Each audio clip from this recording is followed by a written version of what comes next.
Today we'll discuss echo questions and we'll try to see how the concept of meta representation may be used in their interpretation.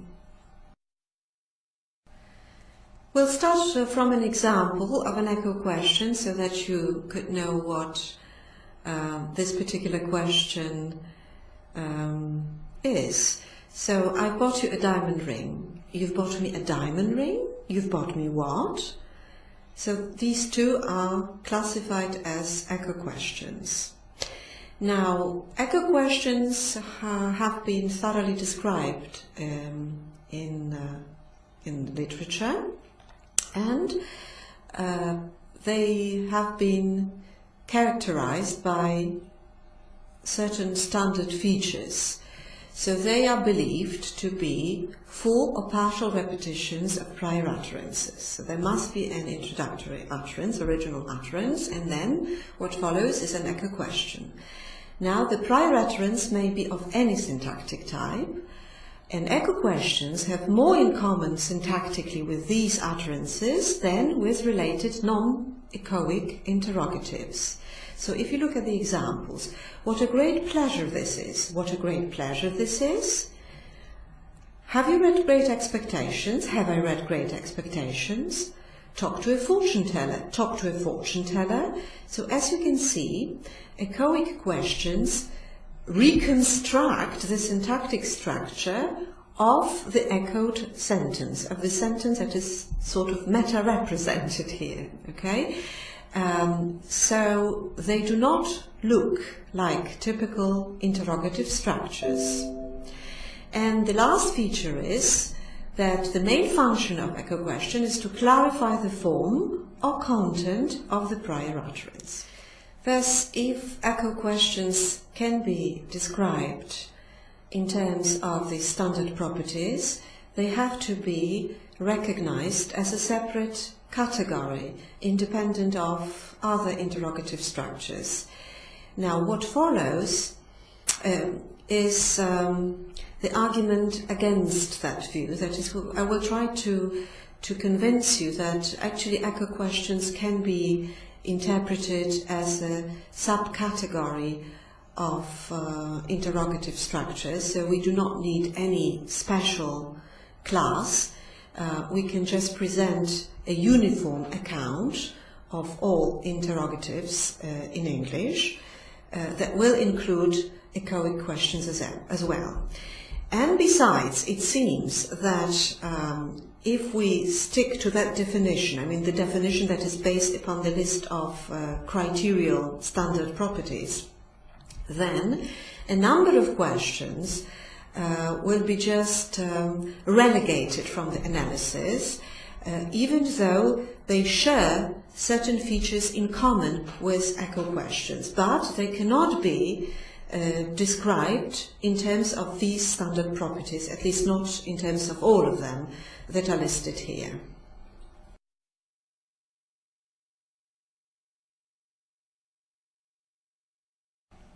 So we will try to question all these properties. That is, we will try to show that they do not apply in all cases, but nevertheless the question still remains echoic.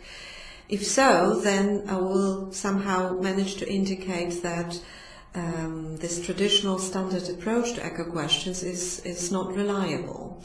So we'll start from the first property. Perhaps you remember that the first property says that there must be a prior utterance of which the echo question is a repetition. So here what follows are certain questions without a prior utterance. Bill, who is lost in a conference building, sees the same arrow that he followed a few minutes earlier. He says, "This is the way?" Looking at a London map, a freshman at University College says, "The British Museum is near University College?" So mind you that what is echoed is information which may have been intentionally communicated, but not by means of a linguistic utterance. So intentionally communicated because this is the message of the arrow, and this is the message conveyed by the map. Okay, but, and obviously the sentence, this is the way, the British Museum is near University College, these two sentences echo the information, but obviously there is no prior utterance. Another argument along the same line may concern unexpressed thoughts, because obviously if we talk about echo questions according to the standard account, we expect that there is an utterance and then we repeat that utterance, but there might be such a thing as an echo question of an attributed thought. This attributed thought is unexpressed, but it may be intentionally communicated or not necessarily so. Still, this unexpressed thought can also be echoed. So, for instance, no, you'd better stop drinking now. Ah, I'm drunk. So mind you that B attributes to A a particular thought. B is suggesting that A thinks you are drunk, and then echoes this thought attributed to A. Ah, I'm drunk. Another example that is similar to that, Mozart's wife, I have to take them back after you've seen them. He doesn't know I brought them, Salieri. These are originals. Mind you that B in the first example, or Salieri in the next example, does not echo the speaker's utterance itself. Instead, they both echo a thought attributed to the speaker on the basis of what has been said. One more type of questions that are in a way similar to echo questions, even though they cannot be characterized by the standard properties listed at the very beginning. So this is a so-called declarative question. You ask a declarative question when you expect a particular answer. So when you ask a question using a declarative mood, you expect the answer yes, unless you use a negative construction, in which case you expect no. Yesterday I met a doctor I told you about. So he gave you the treatment. I was finally able to get the money. Then you left for Africa. The prince proposed to Cinderella, and her stepsisters couldn't maltreat her anymore.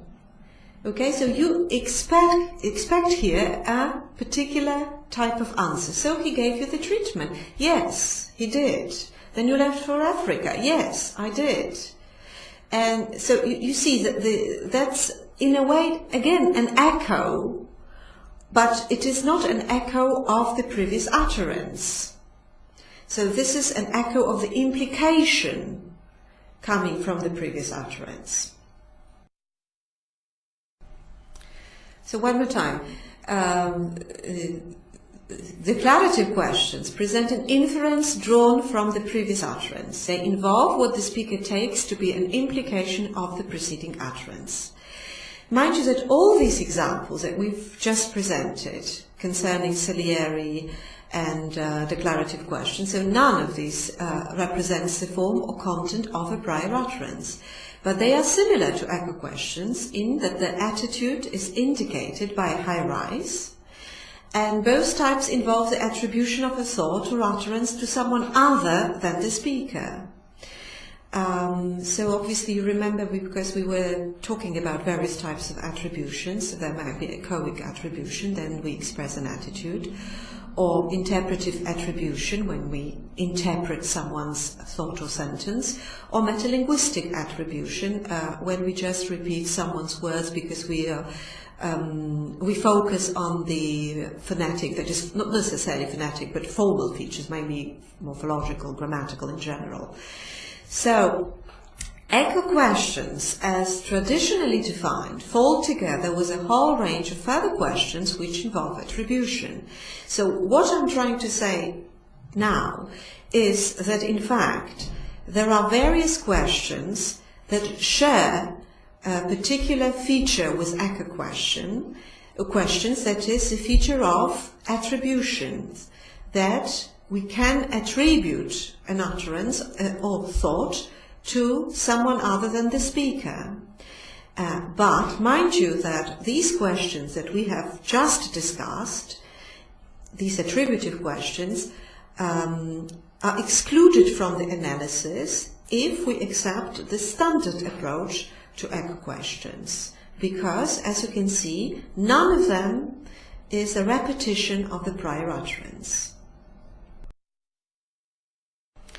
So, in fact, if we are to divide questions in general, all possible questions, into any categories, then we'll have to decide that there are two broad categories: attributive versus non-attributive, rather than questions in general and echoic questions. So what follows, I hope, will somehow convince you that there is a difference between an attributive and non-attributive question, and that it is a matter of context which of them can be asked.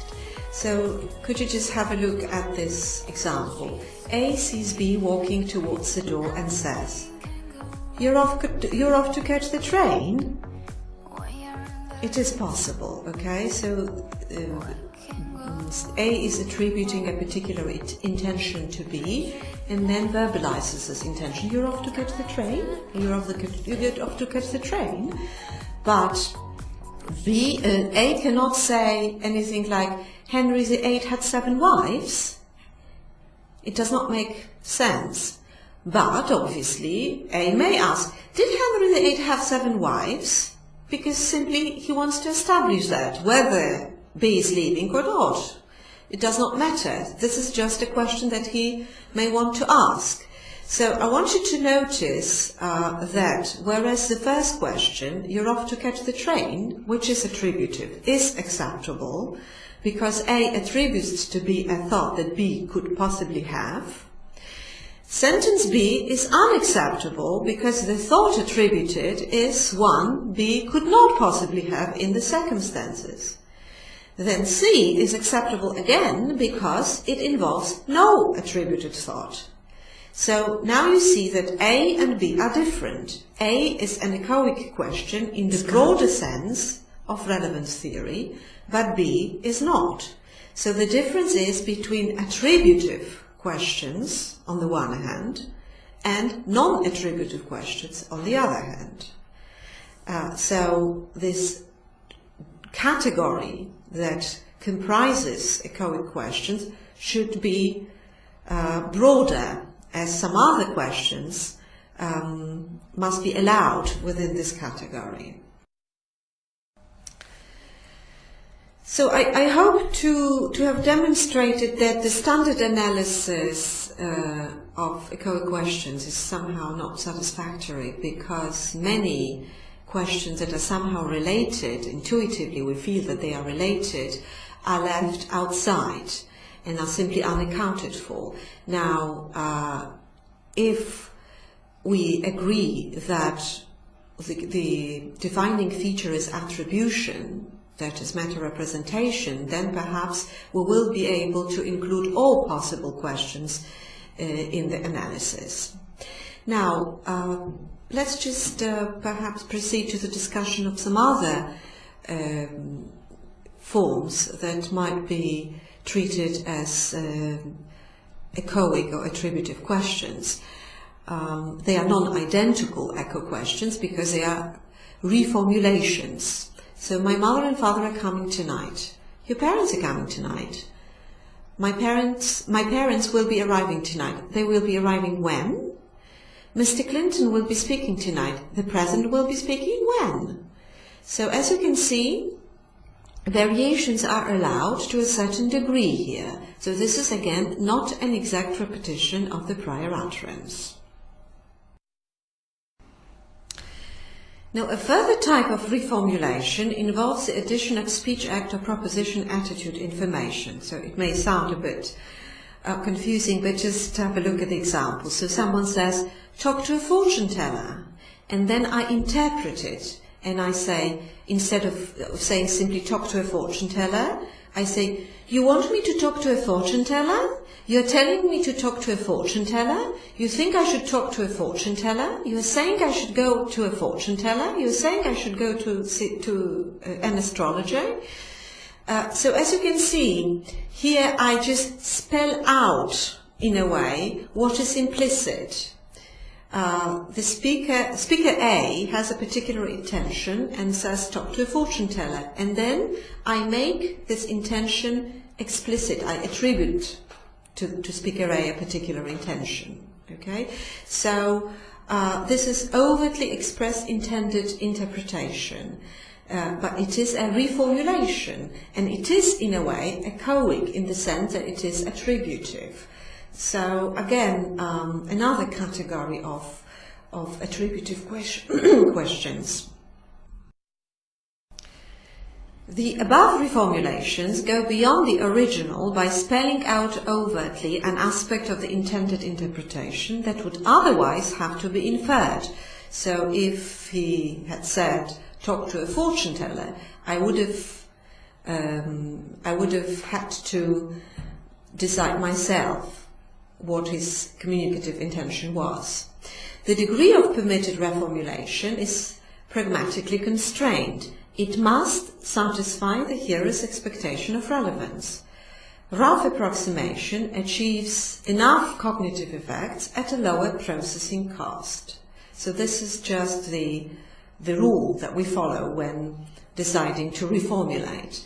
Echo questions may merely resemble the content of a previous utterance and may also focus on unspoken but attributed thoughts.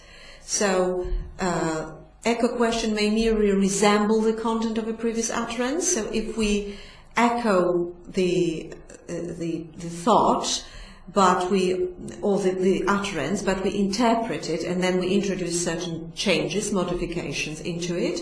And the second part, we also focus on unspoken but attributed thought, means that we can just spell out the intention of the speaker. It is possible to use echo questions to focus on any aspect of a previous utterance. So it might be obviously the content, but it may also be a presupposition, implicature, pronunciation. As I've said, it might be the truth conditional content, the truth conditional meaning. Echo questions may be used to express the hearer's incredulity of what he or she has heard. Now, the two examples that follow.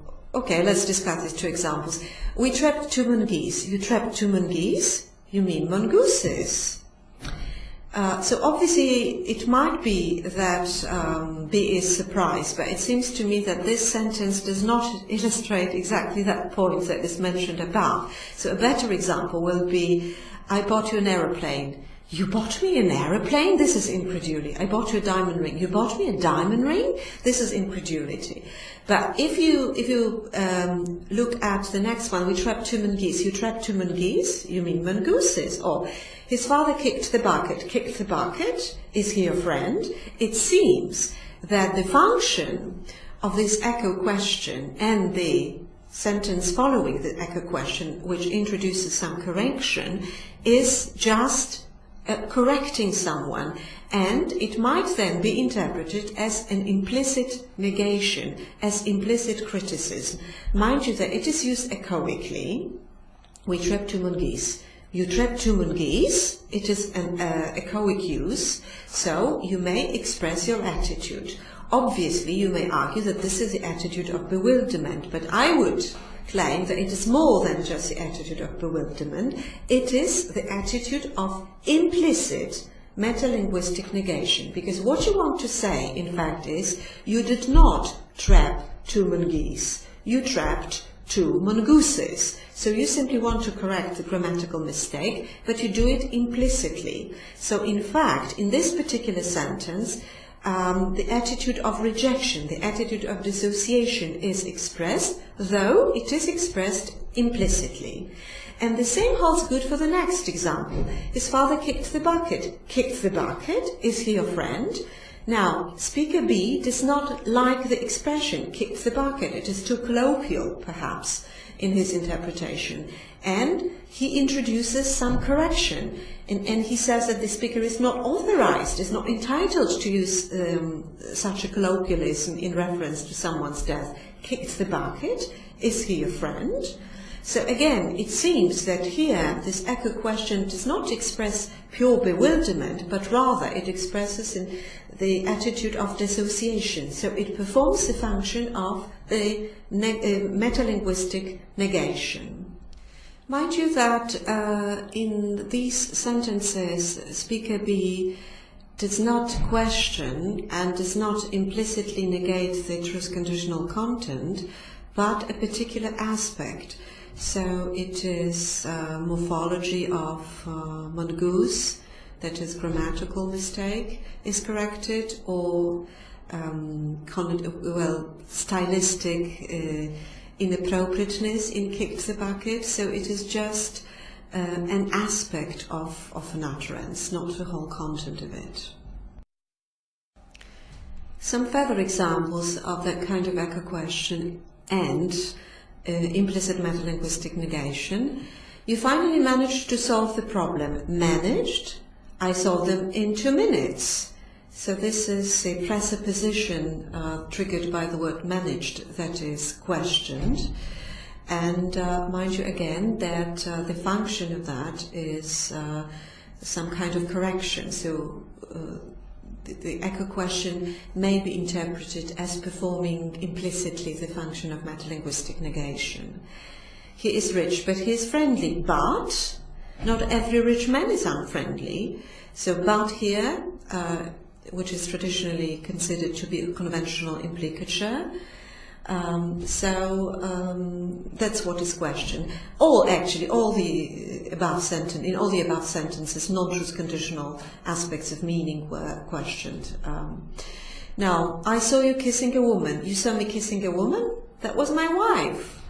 So, implicature, because if you use a woman, so if you use a, it gives rise to the scalar implicature that it is not the woman and it is not your woman, so it is it certainly cannot be your wife. So this implicature is questioned here. And one more example. What was he doing? He was stirring all ingredients in a saucepan. I was stirring all ingredients in a saucepan? I was cooking a Chinese stir-fry. This is a bit more complex case. Again, mind you that you may argue that in fact the correction consists in introducing a completely new thought, that is, that there is a change in the content, but what is questioned is again the selection of certain lexical items that seem inappropriate. So in fact it is a metalinguistic echo questions, or metalinguistic implicit negation. So I was stirring all ingredients in a saucepan. I was not stirring all ingredients in a saucepan because the words you use for that activity are not appropriate. That demands expertise in cooking, so it was not merely stirring all ingredients in the saucepans.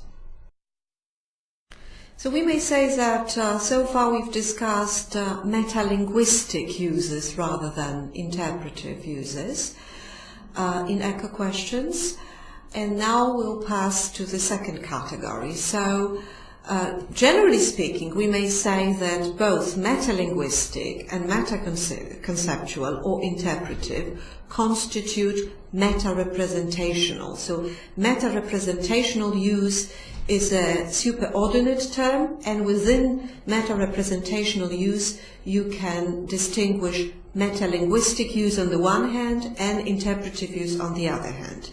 So although some echo questions are plausibly analyzed as cases of metalinguistic use, and here are some examples, it is cerulean. Cerulean? What a pretentious word! You mean blue. Can I have a tomato? Can you have a tomato? Surely not. You can have a tomato. So these are just formal aspects that are questioned. So are there echo questions are better analyzed and better understood as involving resemblance in content rather than form. So they can be classified as involving interpretive or conceptual use. I'm leaving on Tuesday. You're leaving on Tuesday. You're leaving when? It is the content rather than the form that is echoed, even though the form is repeated in exact words. But obviously what is meant is the thought rather. I mean, the thought is more important than the form here. Now I would like to proceed to the discussion of the next standard property, that is that echo questions are or represent the same sentence type as the utterance they echo. And therefore they cannot be treated as typical interrogations. So we will try to show that it is not necessarily so, and that there are in fact no formal problems to, or at least these problems can be somehow overcome, and then they can be classified as regular interrogations. So just illustrating the claim of the standard approach, talk to a fortune teller. Talk to a fortune teller. So as you can see, the imperative form is used in the introductory sentence and the imperative form is repeated. She's cute. She's cute. So then a declarative form is used in the first utterance, and then the declarative form is repeated. So neither in the imperative form nor the declarative form is typical of a typical syntactic form of an interrogative. Now, relevance theory assumes that echo questions are, in fact, interrogatives, despite their morphological and syntactic similarities to the sentence type echoed. The difference between echo questions and ordinary interrogatives is that echo questions involve an extra layer of meta-representation of an attributed content or form.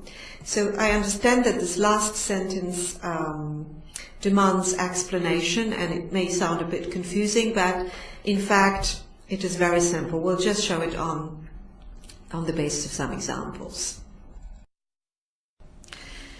Before we do this, however, I want to make a digression and say a few words about interrogations in general. That is, how interrogative structures, or perhaps I should say questions, are interpreted within relevant theoretic framework. So all interrogations are classified or are interpreted as cases of interpretive use. So Sperber and Wilson assume that all interrogatives are cases of interpretive use. They achieve relevance by interpretively meta-representing information which the speaker would regard as desirable or relevant. Simply speaking, you may ask, what's the point of asking a question? So the point of asking a question is to get information. This is desirable. This is relevant. So a question meta-represents the information that you find desirable and that will be relevant for you if you ask a question. So in that sense, a question is a meta-representation, is a case of interpretive use. So someone who uses an interrogative utterance is meta-representing an abstract representation, a proposition which resembles it in content and which she would regard as relevant if true. The resemblance must be close enough to be pragmatically acceptable. A question must be a faithful enough representation of an answer that the speaker would regard as relevant. So if I ask a question, do you live in Paris? I, as if meta-represent the sentence, you live in Paris. And the this sentence, if you confirm it or if you negate it, will be a desirable piece of information for me and will be relevant for me. So in that sense, my question is a meta-representation of your answer. It is a meta-representation, so it is already an interpretive use of your answer. So this is how interrogations are viewed within the relevant theoretic framework. Now, could you perhaps have one more look at the last sentence here? A question must be a faithful enough representation of an answer that the speaker would regard as relevant. So it must be a faithful representation of an answer, and which means that we expect a faithful answer.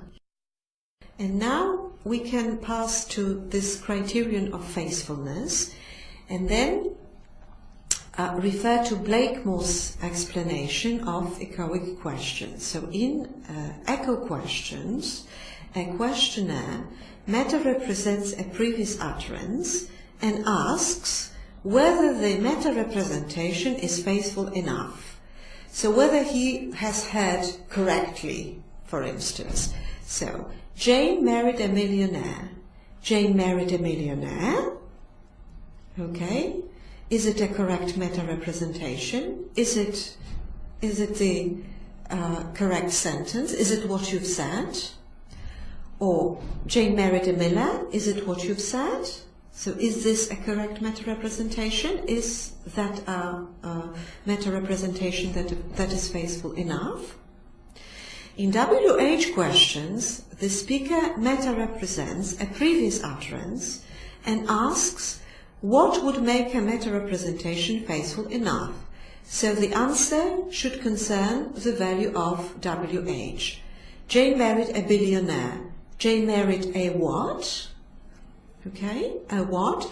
So this is how she interprets it. So in fact, we may say that if you are back to the first, Jane married a millionaire, Jane married a millionaire, in fact, the addressee wants to say, is it what you've said? Am I correct in assuming that you've said? So mind you that each time when you paraphrase a question, you actually arrive at the syntactic structure of the question. We will be back to that shortly.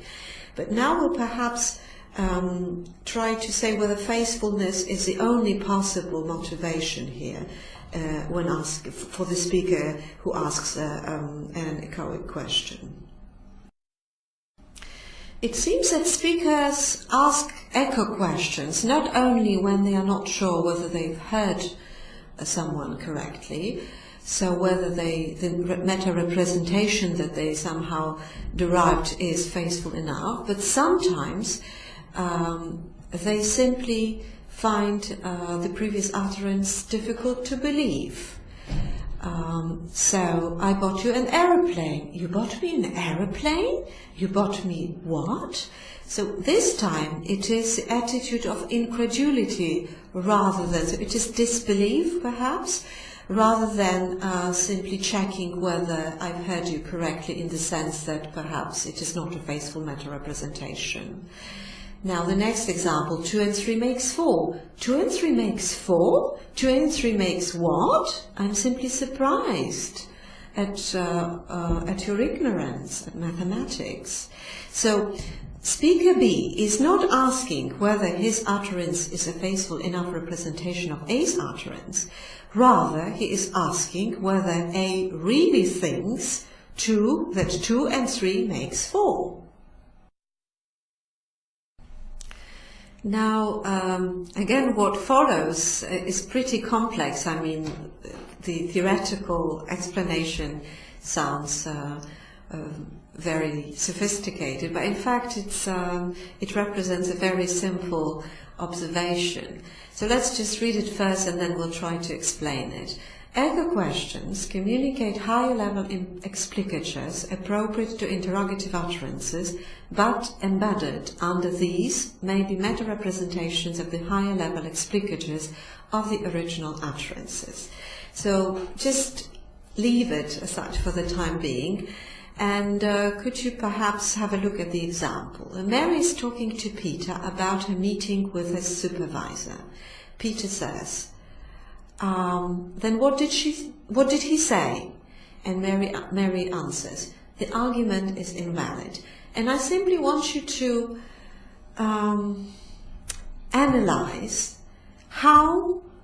I want you to analyze the process of comprehension involved in the interpretation of the second sentence. That is, how you understand the second sentence. If it is to be a relevant answer to Peter's question, then I'm sure that you interpret it as the supervisor said that the argument was invalid. Okay? So in fact you construct a higher level explicature. Mary is saying that the supervisor said that the argument is invalid. Okay? So that's what happens. That's how you interpret the sentence. This is just constructing the explicature, and this illustrates what is announced academically, so to say, in the first paragraph. But mind you that the argument is invalid, that this is a meta-representation, or in other words, that it is a quotation or interpretation of the quotation is implicit.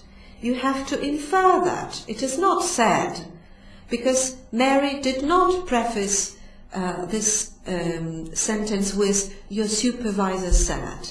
You have to do it in your mind. So this is just constructing this higher level explicature, and the process is implicit. So, concluding, Mary leaves to Peter to infer that the proposition expressed represents not her own opinion, but what the supervisor said. The argument is invalid. So the argument is invalid is interpretively, not descriptively used, and should be understood as embedded under a meta-representation, she said. And this is what we do. This is the same comprehension procedure that we follow when interpreting echoic questions. So then, if we sort of convert these echoic questions into these higher level explicatures, or simply speaking, if we reconstruct the process going on in our mind, we will arrive at the syntactic structure typical of a question.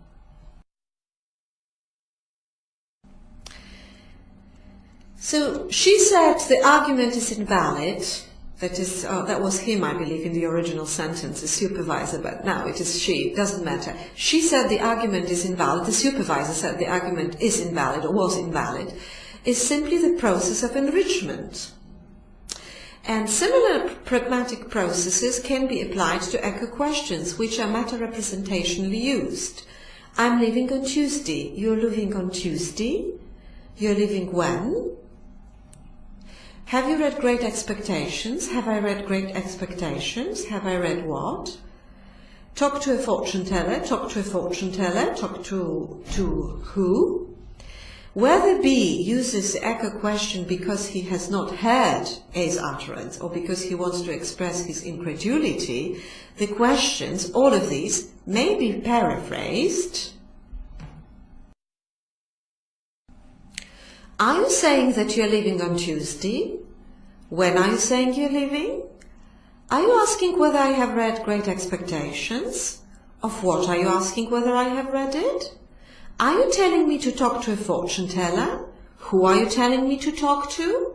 So, as you can see, we simply reconstruct the process of enrichment that is taking place in our mind when we interpret such a sentence. And now, mind you that when we provide these explicatures, the meta-representational character of the echoic question is already explicit, because it is evident. Are you saying that you're leaving on Tuesday? So you make the quotation explicit, apparent, visible. So, the above echo questions can be analyzed as asking questions about meta-represented illocutionary acts, which may themselves be of various types, so saying, telling and asking. Echo questions are interrogatives, but they take meta-represented assertions or meta-represented requests or meta-represented questions in their scope. So could you go back one more time to the examples and see, are you saying that you're leaving on Tuesday? This is a typical syntactic structure, a syntactic structure typical of an interrogation. But what is embedded is the syntactic structure of a declarative sentence, that is of a speech act of saying. Now, if you say, are you asking whether I have read Great Expectation? Again, this is a form of a question, but what is embedded is the structure of another question, because the original sentence was an interrogation. And the last one, again, this is in the explicature. You can see the structure of a question, and embedded under it is the structure of the imperative, because the imperative was the original sentence. Now it is meta-represented and it is repeated. So this explains why echoic questions seem to share syntactic properties with the utterances prior to them, but in fact, after the process of enrichment at the level of the explicit meanings, that is at the level of explicature, we arrive at the structure typical of interrogations. So actually all echo questions, however complex they might appear, can be interpreted in that way, and this is how the process of comprehension proceeds. So in more complex cases we simply carry out some conversions of the sort, am I correct in attributing to you the thought that? Am I correct in inferring that? Or in the case of metalinguistic cases, am I correct in thinking you said tomatoes? Do you think it is correct to say tomatoes? Do you think this word is pronounced like that? Okay. So if we accept the view, then, and if you look once again at all these structures, you will see that they are typical interrogative structures. There is no need to single out echoic questions as a separate category. There is no need for them to be recognized as something special, as something peculiar. They are just typical interrogations. But there is this additional meta-representational element in them, and it has to be converted into the descriptive material, which is accomplished at the level of explicature via the process of enrichment. The meta-representational account makes it possible to explain these similarities and differences between a genuine echo question and an ordinary question which involves, for instance, a meta-representational element. It's cold. Is it cold? It's freezing. So in this question, is it cold? Only cold is meta-represented because only cold is repeated. But if you look at it, it's cold. It's cold, it's freezing. So here the whole ace utterance is meta-represented. So we may paraphrase it like that. Is it as you put it cold? And in the case of B2, do you assert that it is cold? Now, of course, you may claim that it is hard to interpret B1 as an ordinary interrogative, given that A has just asserted that it is cold. So, obviously, we should recognize this metalinguistic representation, that is the word cold, which is used echoically in a way. So, if we focus on this word, then we may say that perhaps the choice of words is somehow questioned by the speaker. Maybe the speaker speaker B wants to convey the implication that the word is just too weak. Now, the difference between B1 and B2 is that B2 meta represents the whole prior utterance, including the higher level explicature, while B1 is an ordinary interrogative with a single meta-represented constituent. Here are some further interesting examples, interesting for the purpose of the analysis. So let's just have a look at this. Columbus discovered America in 1492. When did Columbus discover America? And mind you that if a question is asked like that, when did Columbus discover America, it can be interpreted as either attributive, so it is a question concerning the facts according to the speaker. In other words, it will be when do you think, or when do you say, or when do you assert Columbus discovered America, and this is just attributive. Or it may be without attribution, a simple question, a simple request for information. When did Columbus discover America? Just a simple question. I'm asking when Columbus discovered America. Okay, so no, this high level, higher order, let's say, explicature.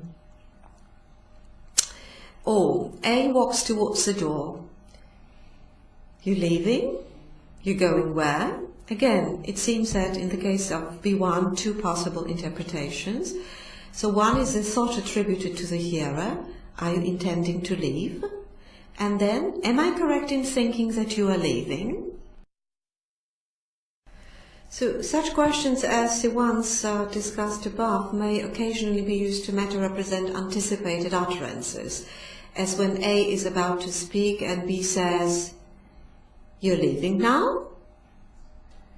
Or B2, that is, "You're going where?" So where do you intend to go? The question meta-represents an attributed thought. So you're going, and then where do you intend to go? Now, could you just have a look at quiz questions? The North Pole was discovered by what Norwegian explorer? The United Kingdom is made up of which 4 countries? So they can be interpreted as meta-representing desirable utterances, the answers that the contestant is to produce. And 2 more examples before we pass to the final conclusion. I love the painter, you love the painter. Again, it may be a request for information, but it may be self-addressed echo question of speculation. You love the painter. Okay, or Mary says, I left. I what? I didn't leave. So we are attributing possible thoughts to ourselves. Is this what I believe? Or in the previous one, is this what you believe? Is this what I believe, that you love the painter? Okay, so as you can see, there are different interpretations possible, and obviously which is intended is usually resolved pragmatically, contextually, but the very notion of meta-representation makes it possible to consider the alternative interpretation, alternative to this typical regular request for information. Now, concluding, we may say that echo questions are like ordinary questions, except for the occurrence of an additional meta-representational element which involves the attribution of an utterance or thought. So, they do not differ structurally from ordinary questions, and that's why we can classify them as ordinary questions. But within these ordinary questions, they constitute a broader group. That is, they cannot be confined to echo questions per se, but they should be perhaps now called meta-representational questions. Because within this group of meta-representational questions, there are such in which you can recognize attribution, but that cannot be defined in terms of standard, in the list of standard properties. Thank you for your attention.